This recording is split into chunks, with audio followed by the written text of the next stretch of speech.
भरतपुर राजस्थान के जंगली इलाके के पास बसा एक छोटा सा आदिवासी गांव, जहां मृत्यु का घनघोर तांडव हो रहा था। गांव में पैदा होने वाले हर लड़के पर एक मनहूसियत छाई हुई थी। घर में बेटा पैदा होता, लेकिन अगली अमावस्या होते ही मारा जाता। गांव में कई तांत्रिक आकर गए, लेकिन कोई भी मौत के इस महातांडव को रोक ना सका। आज भी अमावस्या की रात थी और आज रात रघु के 1 महीने के बेटे का निधन हो गया। मारा बच्चा, मारा बच्चा। मीना का रो रो कर बुरा हाल था, लेकिन सिर्फ वही नहीं, पूरे गांव में सभी शोक में डूबे हुए थे, क्योंकि पिछले 1 महीने में होने वाली ये तीसरी मौत थी। रघु ने अपना दिल कठोर करके अपने 1 महीने के बेटे को एक सफेद कपड़े में लपेटा और गांव के सब आदमियों ने मिलकर शमशान घाट जाकर उसे वहां दफना दिया। पहले मेरा बेटा, फिर राजू का बेटा, और आज ऐसा लगता है जैसे हर अमावस्या को कोई उनकी बलि लेकर जा रहा है। लेकिन कौन? आखिर कब तक चलता रहेगा ये सब? इतने तांत्रिकों को बुलाया, लेकिन कोई कुछ नहीं कर रहा है। इससे पहले कि कोई आगे कुछ बोलता, पीछे से उन्हें किसी की आवाज सुनाई दी। एक तांत्रिक काले रंग के वस्त्र धारण किए, लंबी काली दाढ़ी और हाथ में कमंडल लिए हुए था। उसने गांव वालों की ओर देखा और क्षण के लिए वो मौन हो गया, और फिर अगले ही पल बोला, लौट आई है वो, और सब उसकी रक्त की प्यास बुझा रहे हैं तुम्हारे कुल दीपक। अगर तुम्हें उसके श्राप से छुटकारा नहीं मिला तो एक एक करके तुम सबके घर के कुल दीपक बुझ जाएंगे। अभी भी समय है, संभाल लो सब कुछ, वरना पछतावे के सिवा तुम्हारे साथ कुछ नहीं आएगा। इस गांव की आने वाली पुश्तें मौत का ऐसा तांडव देखेंगी कि पूरे गांव में किसी के घर कोई शोक मनाने वाला भी ना रहेगा। ये आप क्या बोल रहे हैं बाबा? और आपको इन सब बातों के बारे में कैसे पता चला? मैं सब जानता हूँ, और ये भी जानता हूँ कि ये सब क्यों हो रहा है। अपनी तंत्र विद्या से वो सब देख सकता हूँ जो तुम्हारी आंखें और बुद्धि नहीं देख समझ सकती। 1 सदी पहले इस गांव में एक औरत रहती थी।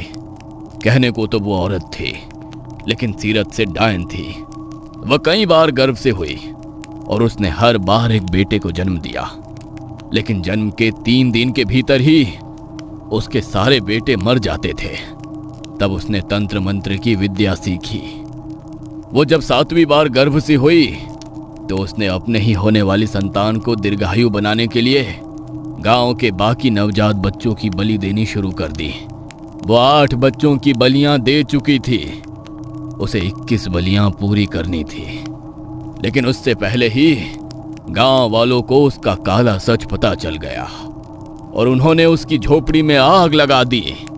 वो उस आग में झुलस कर मर गई, लेकिन गांव वालों को यह श्राप देकर गई कि 1 सदी के बाद वो फिर लौटेगी और गांव के किसी भी घर का कुल दीपक जिंदा नहीं रहने देगी। वो अपना वंश आगे बढ़ाती, इससे पहले ही गांव वालों के द्वारा जलाकर मारी गई, इसलिए वो किसी और के घर का वंश भी आगे नहीं बढ़ने देगी। ये आप क्या कह रहे हैं बाबा? ऐसे तो पूरे गांव का विनाश हो जाएगा। जब किसी का वंश ही आगे नहीं बढ़ेगा तो धीरे धीरे करके पूरा गांव खत्म हो जाएगा। जब आप हमें इतना सब कुछ बता सकते हैं तो इसका समाधान भी कर सकते हैं। कुछ भी करके हमें श्राप से मुक्ति दिलाइए, हमारे वंश को खत्म होने से रोक लीजिए।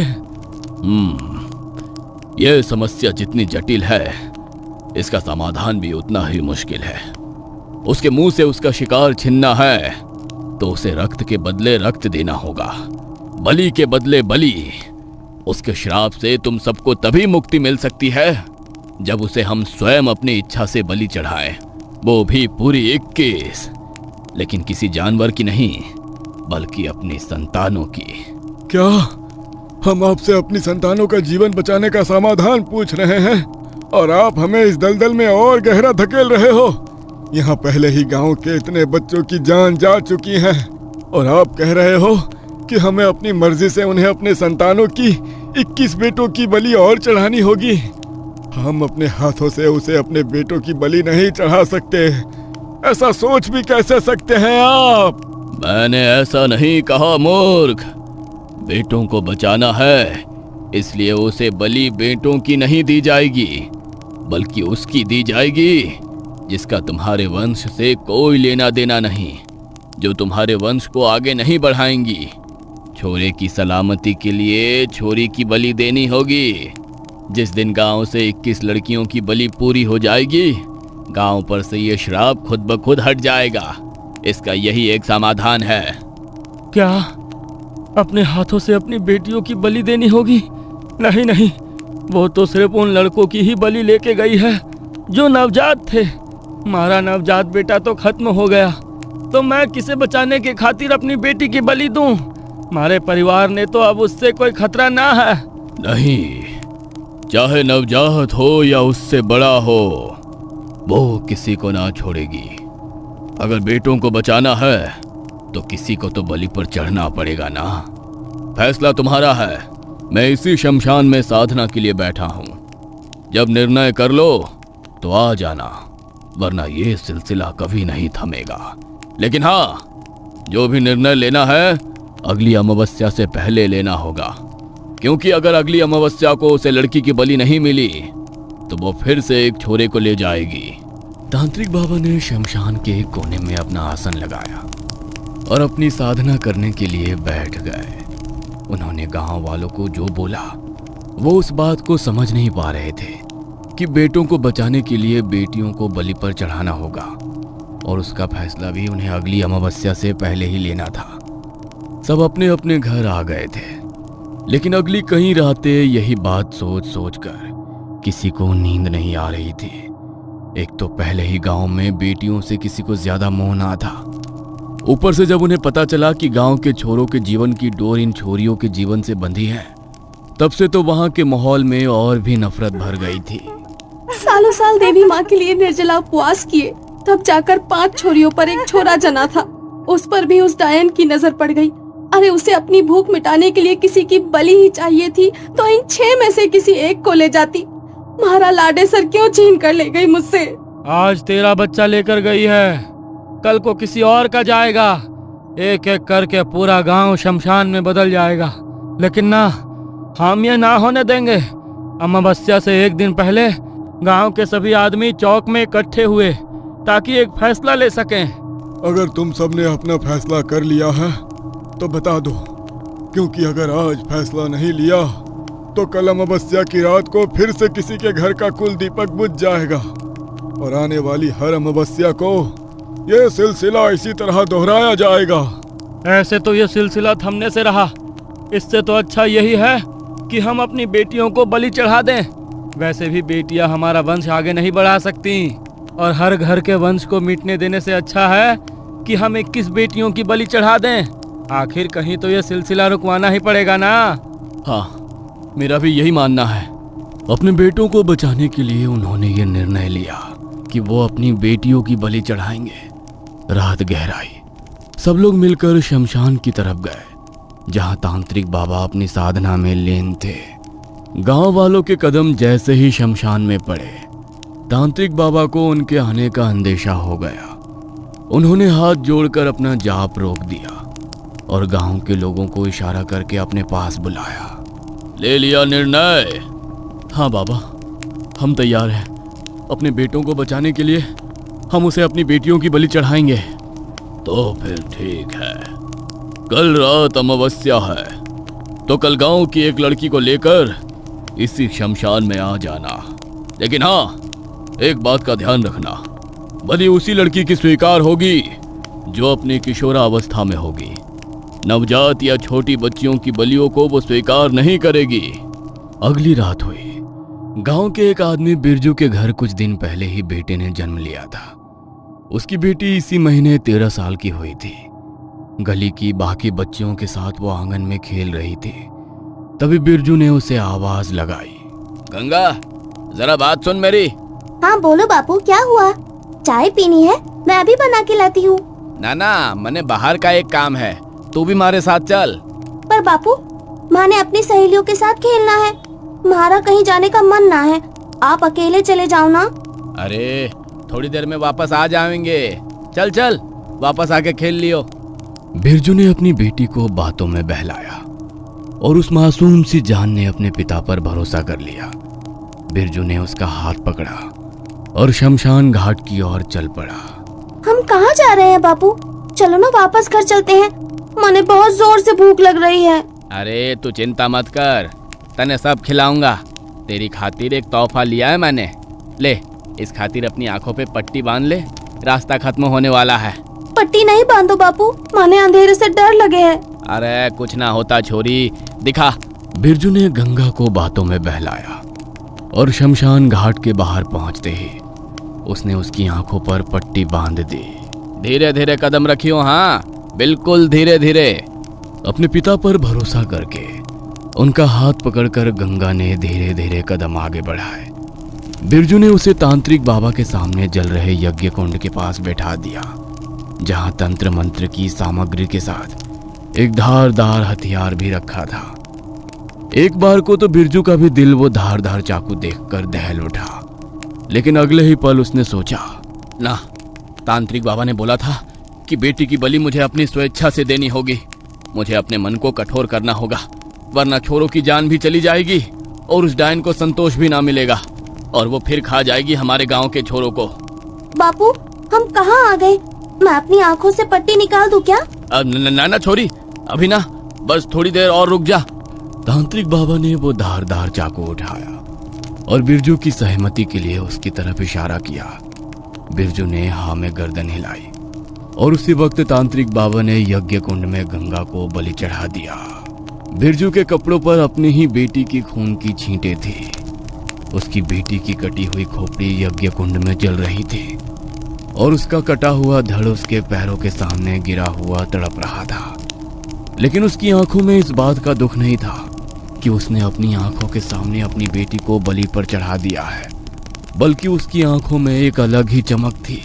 अब मेरे बेटे को कुछ नहीं होगा ना बाबा? नहीं, अब तेरा बेटा सुरक्षित है, तो अब निश्चिंत हो जा। बिरजू बहुत खुश था कि अब उसके बेटे को कुछ नहीं होगा। वो खिलखिलाता हुआ अपने घर आया। दे दी बलि छोरी की, अब अपने बेटे को कुछ ना होएगा, अब हमारा वंश ना मिटेगा। चलो अच्छा है, कल हवन करा देंगे छोरी के नाम का। मन को छोटा ना करो, वो बड़ी बहन थी छोरों की, उसका फर्ज था उसकी रक्षा करना।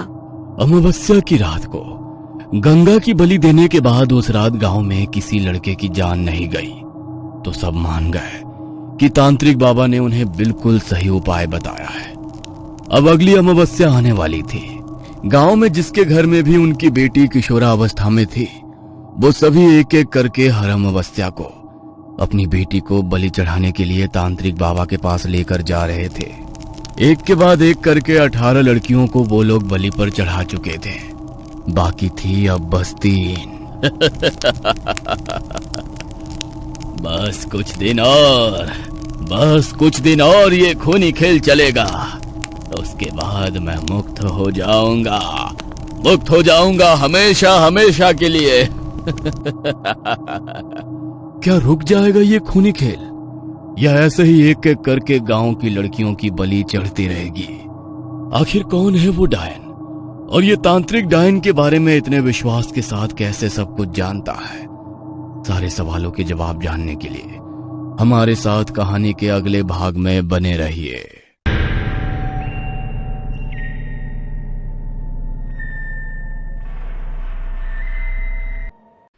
आधी रात का समय था। जंगल से आती जंगली सियारों के रोने की आवाज अचानक बहुत डरावनी महसूस होने लगी थी। शायद उनके स्वर में कोई अनजान स्वर आकर मिल गया था, एक ऐसा डरावना स्वर जिसे सुनकर किसी की भी रूह कांप उठे। वो डरावनी आवाज सुनकर अपने कमरे में गहरी नींद में सो रही रोशनी अचानक चौंक कर उठ जाती है। आंख खुलते ही उसे अपने कमरे में अंधकार और दम घोटू धुआं फैला नजर आता है। रोशनी समझ नहीं पा रही थी कि ये धुआं अचानक कहां से आ गया है।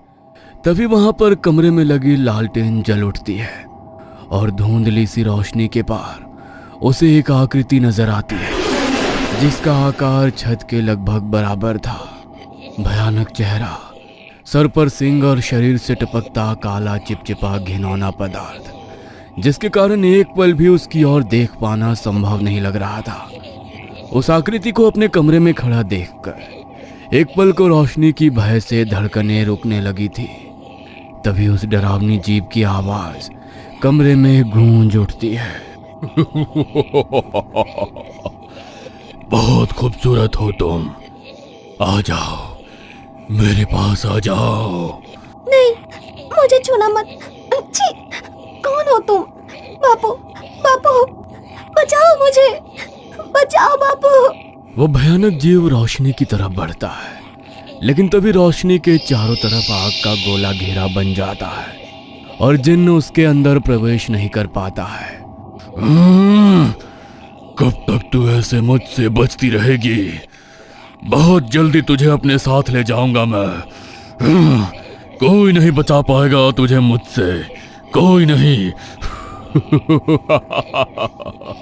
उस भयानक दिखने वाले जिन्न का रूप और ज्यादा भयंकर हो गया था। मोम की तरह पिघलते हुए उसने खुद को आग के घेरे के चारों तरफ फैला लिया। बीच में रोशनी घबराई हुई अकेली अपने बिस्तर पर बैठी थी। डर के मारे उसकी आंखों से आंसू बह रहे थे। धीरे धीरे उसके चारों तरफ जल रही वो आग जो उसकी रक्षा कर रही थी धीरे धीरे कर बुझने लगी और वो जिन्न रोशनी के बहुत पास आने लगा। लेकिन जैसे ही उसने रोशनी को छूने की कोशिश की, वहां आग का एक भयंकर धमाका होता है और रोशनी की नींद टूट जाती है। ये सपना था, लेकिन ऐसा लग रहा है जैसे वो जो भी कुछ था बिल्कुल सच था। डर के मारे उसका पूरा शरीर पसीने से भीग गया था और सांसें तेज हो गई थी। तभी उसने देखा कि उसके कमरे की लालटेन सच में जली हुई है और एक धुआं धीरे धीरे कर उसके कमरे से गायब हो रहा है। मुझे नहीं लगता कि ये बस एक सपना था, पता नहीं क्यों, लेकिन बहुत घबराहट हो रही है आज मुझे। बापू भी कमरे में नहीं है। बापू, बापू कहाँ हो आप? घर में रोशनी के बापू का एक कमरा था जहां पर वो अपनी पूजा पाठ किया करते थे। बापू जरूर अपने कमरे में पूजा पाठ कर रहे होंगे, मैं वहीं जाकर देखती हूँ। रोशनी उठकर उनके कमरे की तरफ जाती है, लेकिन दरवाजा हल्का बंद था तो उसे कमरे के बाहर से बापू दिखाई नहीं देते। तो वो सीधी कमरे के अंदर चली जाती है। बापू तो यहाँ पर भी नहीं है। इतनी रात को अचानक मुझे बताए बिना कहाँ चले गए? खाली कमरे में अपने पिता को ना पाकर रोशनी अब और भी ज्यादा परेशान नजर आ रही थी। तभी रोशनी के पिता का शिष्य, जो हमेशा उसके पिता के साथ उनके घर में ही रहता था, कमरे के अंदर आ गया। अरे तुम यहाँ क्या कर रही हो? गुरुजी ने मना किया था ना तुम्हें इस कमरे में आने को। मैं थोड़ी देर के लिए पानी पीने क्या गया, तुम अंदर आ गई। हाँ, मैं जानती हूँ कि बापू ने मुझे इस कमरे में आने के लिए मना किया है, लेकिन मैंने बहुत बुरा सपना देखा। ऐसा लग रहा है कि कुछ बहुत बुरा होने वाला है। मुझे बताओ बापू कहाँ पर हैं? अभी वो घर पर नहीं है, तुम जाओ और जाकर सो जाओ। जाओ। नहीं, तुम मुझे बताओ बापू कहाँ हैं? वो किसी मुसीबत में है ना? देखो, अगर तुमने मुझे नहीं बताया ना तो मैं खुद उन्हें ढूंढने के लिए घर से बाहर चली जाऊंगी। नहीं, वो बाहर नहीं है। तो फिर कहाँ है? ठीक है, मत बताओ, मैं जा रही हूँ, बाहर जाकर खुद ढूंढ लूंगी उन्हें। रुको, वो अपनी साधना के लिए गए हैं। आज अमावस्या का दिन है और आज तो वो शमशान। शमशान? क्या? इतनी रात को पिताजी शमशान में क्या कर रहे हैं? शमशान में कौन सी साधना होती है? अब तो मैं जान कर ही रहूंगी ये सब क्या चल रहा है। ये आज अमावस्या है ना, तो खास पूजा होती है शमशान में। तुम्हें बोला ना अंदर जाकर सो जाओ। अभी इसकी बात नहीं मानी तो ये मुझे बाहर जाने नहीं देगा। ठीक है, मैं अपने कमरे में जाकर सो रही हूँ। बापू आ जाएंगे तो मेरे कमरे में भेज देना। तुम दरवाजा बंद कर लो। रोशनी कमरे से बाहर निकल गई और उसके बापू के शिष्य ने कमरे का दरवाजा अंदर से बंद कर लिया। रोशनी ने बिना आवाज किए बाहर से दरवाजे की कुंडी लगा दी। वो इस तरह दबे पांव घर से निकली कि किसी को भनक भी नहीं हुई। आधी रात के पहर वो सीधी शमशान में पहुंची, जहां उसे दूर ही आग की लपटें दिखाई पड़ रही थी और पास ही में उसके पिता बैठे मंत्रों का जाप करते दिखाई दे रहे थे। उनके पास एक लड़की का मृत शरीर पड़ा था। हर तरफ खून ही खून फैला दिखाई दे रहा था और उसके पिता एक मानव खोपड़ी को रक्त से नहलाते हुए शैतानी हंसी हंस रहे थे। जमीन पर तंत्र मंत्र का सामान रखा देख और पिता को इस तरह हंसते देखकर रोशनी को समझते देर ना लगी कि वो कोई तांत्रिक क्रिया कर रहे हैं। बस कुछ दिन और ये खूनी खेल चलेगा। उसके बाद मैं मुक्त हो जाऊंगा हमेशा हमेशा के लिए। ये सब देखकर और अपने पिता की बातें सुनकर रोशनी के होश उड़ गए। ये सब क्या हो रहा है? बापू ये क्या कर रहे हैं? मेरे बापू इस तरह किसी की जान नहीं ले सकते। जो कुछ मैंने देखा, जरूर ये कोई भयानक सपना है। वो भागती हुई अपने बापू के पास जाती है और अपने बापू को आवाज लगाती है। अपनी बेटी को वहां देखकर तांत्रिक हैरान रह जाता है। तू यहाँ क्या कर रही है और तुझे कैसे पता चला कि मैं यहाँ पर हूँ? यह सब भूल जा और जा, घर चली जा। तुझे यहाँ नहीं आना चाहिए था। वो सब छोड़िए बापू, लेकिन आप इतनी रात को शमशान के भीतर क्या कर रहे हैं? और ये किसका मृत शरीर पड़ा है यहाँ पर? कह दीजिए कि जो कुछ भी मैंने अपनी आंखों से देखा वो सब झूठ है, कोई बुरा सपना है। बापू, क्या वाकई आपने इस लड़की की जान ली है? नहीं, मैंने किसी को नहीं मारा। इसकी बलि तो इसके घर वालों ने खुद दी है।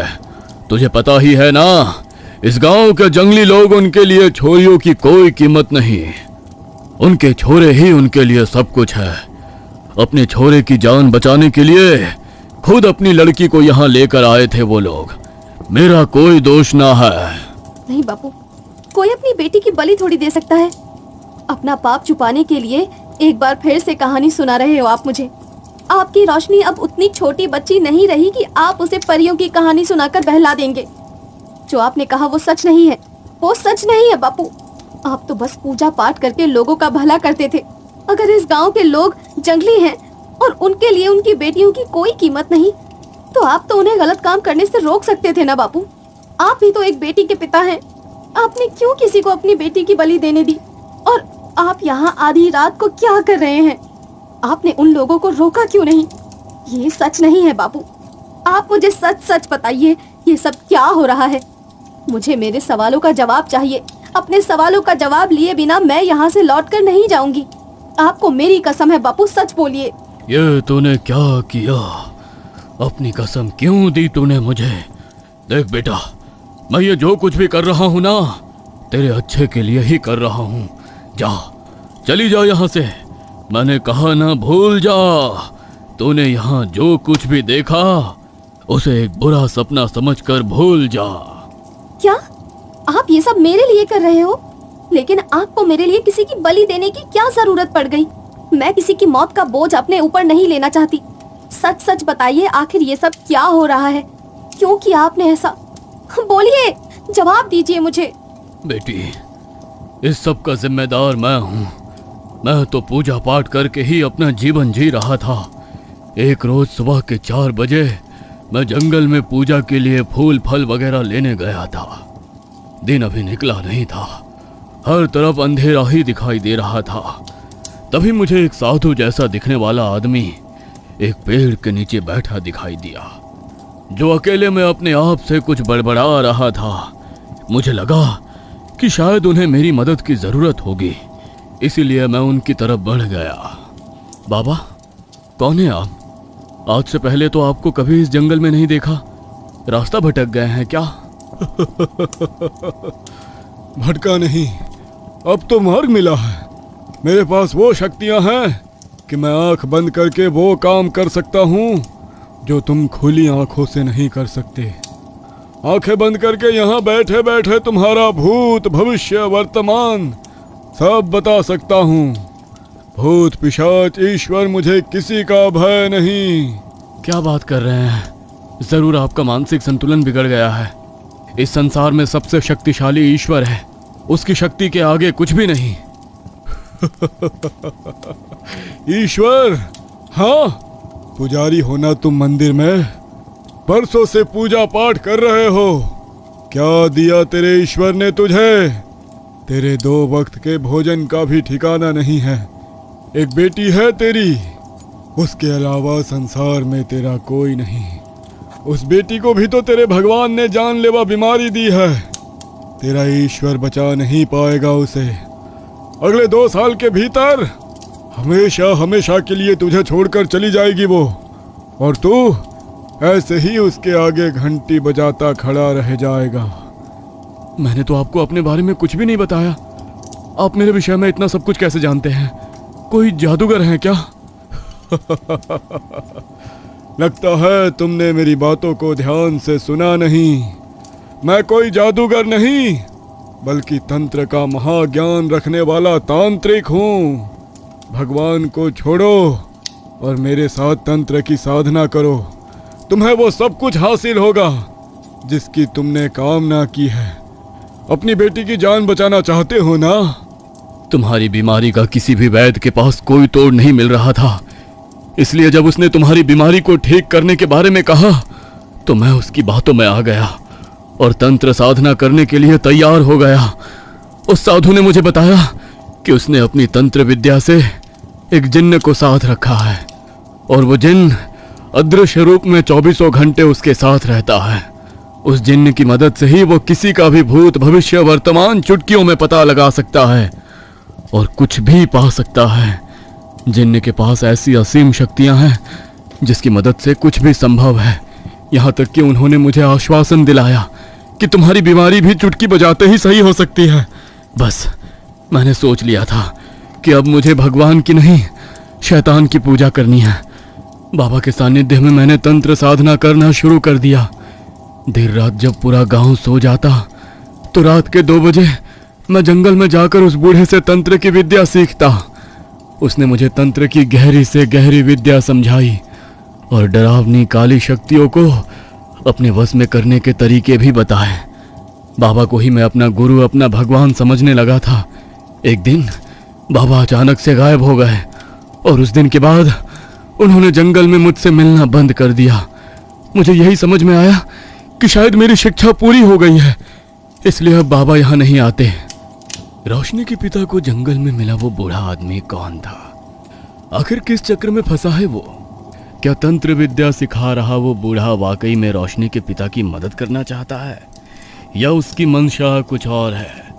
बिना कुछ कहे, बिना कुछ बताए अचानक से उसका गायब हो जाना, क्या इन सब के पीछे भी कोई गहरा राज है? ऐसे ही अनेक सवालों के जवाब जानने के लिए आपको कहानी का अगला भाग देखना होगा, इसलिए जुड़े रहिए हमारे साथ कहानी के अगले भाग में।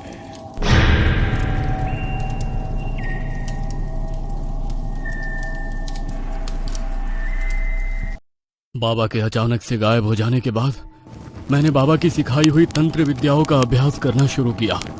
उनकी सिखाई हुई तंत्र विद्याएं वाकई असरदार थी। मेरा किया हुआ कोई भी तंत्र खाली नहीं जा रहा था। अपने ऊपर अटूट विश्वास हो रहा था मुझे कि मैं अपनी तंत्र शक्ति से किसी का भी भूत और वर्तमान बदल सकता हूँ। बस उसी इच्छा में मुझसे गलती हुई और अपनी शक्ति के आवेश में मैंने अपनी सारी समस्याओं से छुटकारा पाने के लिए जिन्न को बुलाने की साधना शुरू करने का मन बनाया। हफ्तों तक लंबी चली कठोर साधना के बाद एक रात दिन प्रकट हुआ। उसके चारों तरफ अग्नि का एक घेरा बना हुआ था।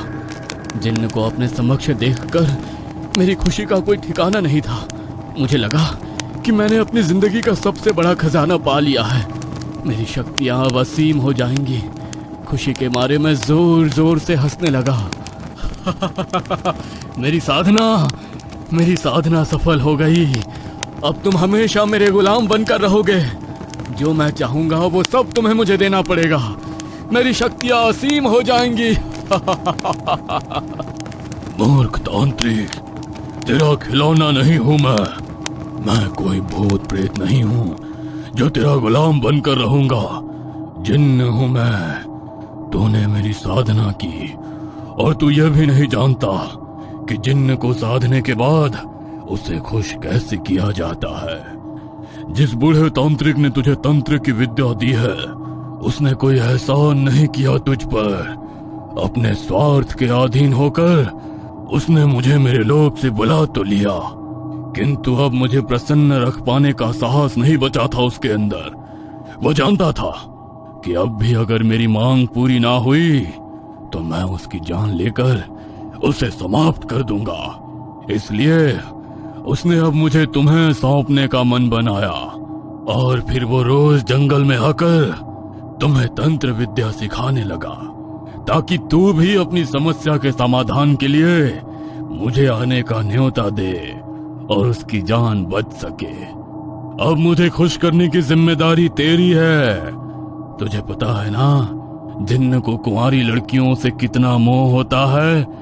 अपनी बेटी की जान बचाना चाहता है ना, तो ठीक है, 21 कुंवारी लड़कियों की बलि चाहिए मुझे। हर अमावस्या को एक नई लड़की।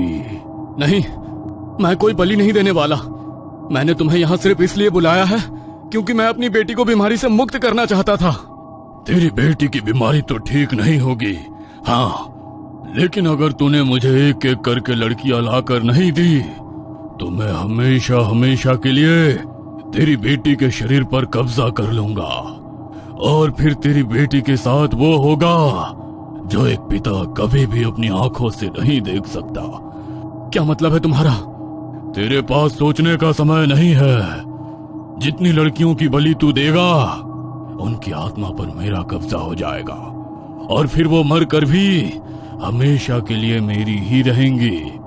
और हाँ, अगर तू मुझे कुंवारी लड़कियों की बलि देगा तो मैं वादा करता हूँ तेरी बेटी बिल्कुल स्वस्थ हो जाएगी और हमेशा तेरे साथ रहेगी।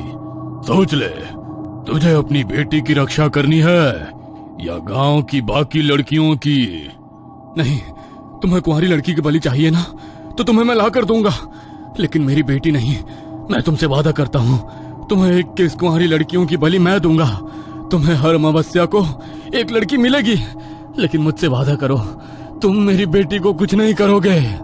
मुझे तो बस कुंवारी लड़की चाहिए, अब चाहे वो तुम्हारी बेटी हो या किसी और की। लेकिन हाँ, अगर अपने वादे से मुकरे तो वो तुम्हारी बेटी की आखिरी रात होगी और मैं जानता हूँ तुम ऐसा नहीं चाहोगे, इसलिए जो वादा किया है वो हर हाल में पूरा करना। तांत्रिक को चेतावनी देकर जिन्न वहां से ओझल हो गया, लेकिन तांत्रिक अब डर चुका था क्योंकि वो जानता था कि अगर उसने जिन्न को कुंवारी लड़कियों की बलि नहीं चढ़ाई तो वो उसकी बेटी को ही अपना शिकार बना लेगा। कुंवारी लड़कियों की बलि देने के लिए कुछ करना होगा। कहां से लेकर आऊंगा मैं इतनी सारी कुंवारी लड़कियां? गांव के लोगों के मन में डर फैलाना होगा और उसी डर का फायदा उठाना होगा मुझे। अगर ये सब सच है तो गांव में डायन की कहानी और उन बच्चों की मौत, वो सब क्या था बापू? वो सब मैंने ही किया था बेटी। मैंने ही अपने काले जादू से जान ली थी उन सब की, और गांव वालों को मुझ पर यकीन हो इसलिए डायन की झूठी कहानी बताई ताकि अपने बेटों को बचाने के लिए वो अपनी बेटियों की बलि चढ़ाने के लिए अपनी इच्छा से तैयार हो जाएं। मैंने कभी सपने में भी नहीं सोचा था बापू कि आप ऐसा करोगे। जन्म और मृत्यु पर किसी का जोर चलता है क्या? मैं ईश्वर से जितनी जिंदगी लिखवा कर लाई थी उतना ही तो जीवन मिलेगा ना मुझे। आपने विधि के विधान को बदलने की कोशिश की और उसके लिए इतनी मासूम बच्चियों को बलि पर चढ़ा दिया। जिस तरह आपने अपनी बेटी के बारे में सोचा उस तरह कभी उन सब बेटियों के बारे में भी सोचा होता? नहीं, आप मेरे बापू हो ही नहीं सकते, नहीं हो सकते।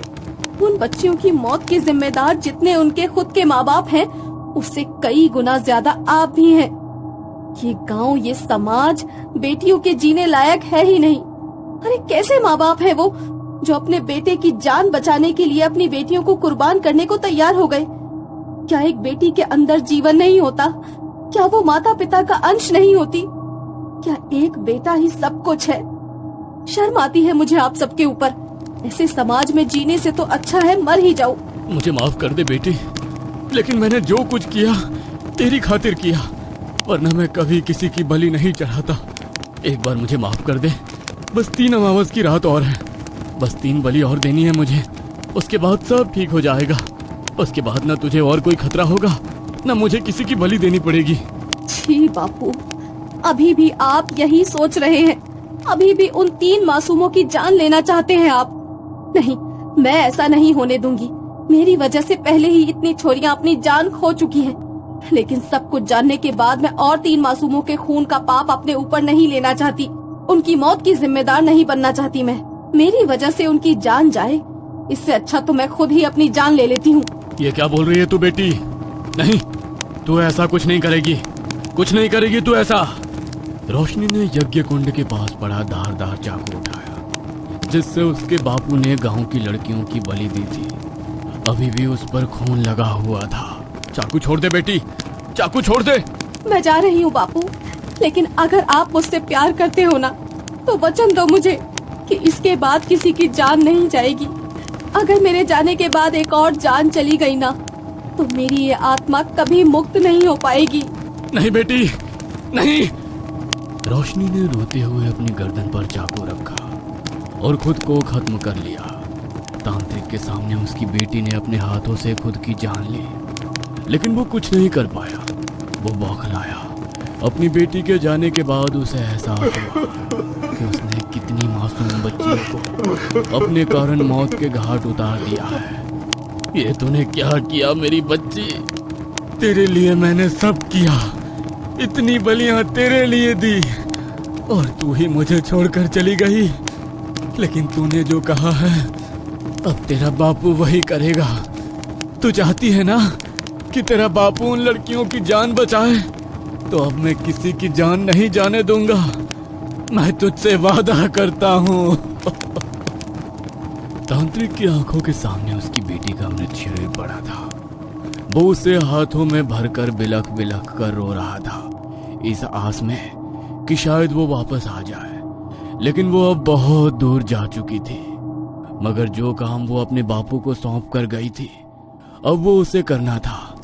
अपनी बेटी के जाने के दुख में वो पूरी रात शमशान में ही बैठा रहा। सुबह हुई तो उसने अपनी बेटी की चिता को अग्नि दी। पास की नदी पर स्नान करके वो सीधा गांव पहुंचा। गांव वाले भी उसे इतनी सुबह गांव में देखकर हैरान हो गए। बाबा, आप इतनी सुबह सुबह गांव में? क्या हुआ? सब ठीक तो है ना? कल रात की बलि स्वीकार तो हुई ना? कुछ गलती तो नहीं हो गई? मेरे छोरे को तो कुछ ना होगा? गलती तो बहुत बड़ी हो गई है, तुम सब मुझे माफ कर दो। ये सब मेरी वजह से हुआ। आप क्या बोल रहे हैं बाबा? हमें आपकी कोई भी बात समझ में नहीं आ रही। जो भी बात है साफ साफ कहिए ना। तुम्हारे गांव में कभी किसी डायन का श्राप था ही नहीं। वो डायन, वो बलिया, सब कुछ झूठ था। मैंने तुम्हें जो कहानी सुनाई, वो सब मेरा मनगढ़ंत झूठ था। मैंने ही तुम्हारे गांव के छोरों पर मृत्यु तंत्र छोड़ा ताकि वो मौत के घाट उतर जाएं, और फिर तुम्हारे मन में उस श्राप का डर डालकर तुम्हें अपनी बेटियों की बलि देने के लिए मजबूर किया। क्या? ये सब क्या बकवास कर रहे हो आप? अगर ये सच है ना, तो याद रखना, हमसे बुरा कोई नहीं होगा। गांव के चौराहे पर जिंदा जला देंगे तुम्हें। सच सच बताओ, आखिर ये सब क्या चल रहा है? तांत्रिक ने उन लोगों के आगे सारा सच उगल दिया। गांव वाले सच जानकर उसे मारने के लिए दौड़ पड़े। लेकिन तभी तांत्रिक बोला, अगर तुम लोगों को मुझे मारना है तो मार डालना, लेकिन अभी मुझे तुम्हारी बेटियों को बचा लेने दो। मेरी बेटी ने मुझसे वचन लिया है कि मैं उन्हें बचाऊं, वरना उसकी आत्मा को मुक्ति नहीं मिलेगी। मैं तुमसे वादा करता हूं कि तुम्हारे गांव के किसी एक भी इंसान पर कोई आंच नहीं आने दूंगा। मुझे मेरी क्रिया कर लेने दो, उसके बाद चाहे मुझे अपने हाथों से मार डालना। तांत्रिक को अगली अमावस्या तक का इंतजार करना था। अगली अमावस की रात को वो शमशान घाट में गया और उसने अपनी क्रिया करनी शुरू की। यज्ञ कुंड में वो सामग्री डालता रहा, लेकिन बलि लेने के स्थान पर उसने अपनी हथेली पर चीरा लगाकर यज्ञ कुंड में अपने रक्त की कुछ बूंदें टपकाई। तभी वहां बहुत तेज रोशनी हुई और वह जिन्न तांत्रिक के सामने आकर खड़ा हो गया। वह बहुत गुस्से में था, उसकी आंखों में खून उतरा हुआ था। वह तांत्रिक की ओर बढ़ा। बलि कहाँ है मेरी? तूने तो मुझसे वादा किया था ना कि हर अमावस को मुझे बलि देता रहेगा। बलि कहाँ पर है? कुंवारी लड़की की बलि चाहिए मुझे। नहीं, पहले ही बहुत बड़ा पाप कर चुका हूं मैं। आगे तुझे और बलि देकर और पाप नहीं कर सकता। नहीं चाहिए मुझे तुझसे कुछ भी। चला जा यहाँ से। मेरी बेटी इस दुनिया से जा चुकी है, अब मुझे कोई डर नहीं है। तू मेरे जाल में फंस चुका है, मैं ऐसे नहीं जाने वाला। तुझे अब मुझसे कुछ नहीं चाहिए, वो तेरी मर्जी है। लेकिन अगर मुझे बलि नहीं मिली तो मैं तुझे ले जाऊंगा। मैं तो वैसे भी खत्म हो चुका हूं, लेकिन तेरा खात्मा करना बहुत जरूरी है। अगर तुझे खत्म नहीं किया तो तू और बच्चियों की जिंदगी भी खराब करेगा। तांत्रिक ने कुछ मंत्रों को बोलना शुरू किया जो उर्दू भाषा के थे। उसने जैसे ही मंत्रों का उच्चारण करना शुरू किया, जिन्न बहुत ज्यादा गुस्से में आ गया। वो तांत्रिक की तरफ उसे खत्म करने के लिए बढ़ा, लेकिन कोई शक्ति थी जो उसे तांत्रिक तक पहुंचने नहीं दे रही थी। तांत्रिक ने जिन्न की ओर देखा। जिन्न के मार्ग में उसे अपनी बेटी का साया नजर आया, जो जिन्न को तांत्रिक तक पहुंचने से रोक रही थी। तांत्रिक की आंखों में आंसू बड़बड़ाने लगे। अपनी बेटी को अपनी रक्षा में खड़े देख तांत्रिक का मनोबल और बढ़ गया था। मंत्रों को पढ़ते हुए तांत्रिक के शरीर की सारी ताकत खत्म होती जा रही थी। उसका शरीर मानो बेहद कमजोर होता जा रहा था। जिन्न ने अपनी शक्ति से शमशान घाट में घूम रही अतृप्त आत्माओं को भी तांत्रिक की ओर मोड़ दिया था, जो अब तांत्रिक के ऊपर हावी होने का प्रयास कर रही थी। लेकिन तांत्रिक को बार बार अपनी बेटी का चेहरा नजर आ रहा था और उसी को अपनी हिम्मत बनाकर वो मंत्रों का उच्चारण करता जा रहा था। तांत्रिक की नाक, कान और आंखों से खून बहने लगा था। उसके सर में इतना तेज दर्द हो रहा था मानो उसका दिमाग फट जाएगा, लेकिन उसने मंत्रों को पढ़ना जारी रखा। पूरे 1.5 घंटे तक उसने जिन्न के साथ वो लड़ाई लड़ी जो अब तांत्रिक के ऊपर हावी होने का प्रयास कर रही थी। लेकिन तांत्रिक को बार बार अपनी बेटी का चेहरा नजर आ रहा था और उसी को अपनी हिम्मत बनाकर वो मंत्रों का उच्चारण करता जा रहा था। तांत्रिक की नाक, कान और आंखों से खून बहने लगा था। उसके सर में इतना तेज दर्द हो रहा था मानो उसका दिमाग फट जाएगा, लेकिन उसने मंत्रों को पढ़ना जारी रखा। पूरे 1.5 घंटे तक उसने जिन्न के साथ वो लड़ाई लड़ी और आखिरी मंत्र के साथ ही एक भयंकर विस्फोट हुआ, जिसमें वो जिन्न वहीं पर नष्ट हो गया और उसके साथ ही तांत्रिक ने भी अपना दम तोड़ दिया। उसने अपने जीवन में कमाया हुआ सारा ज्ञान और सारी शक्तियां जिन्न को खत्म करने में झोंक दी थी, ताकि वो अपनी बेटी से किया हुआ वादा पूरा कर सके और उसकी बेटी की आत्मा को मुक्ति मिल सके।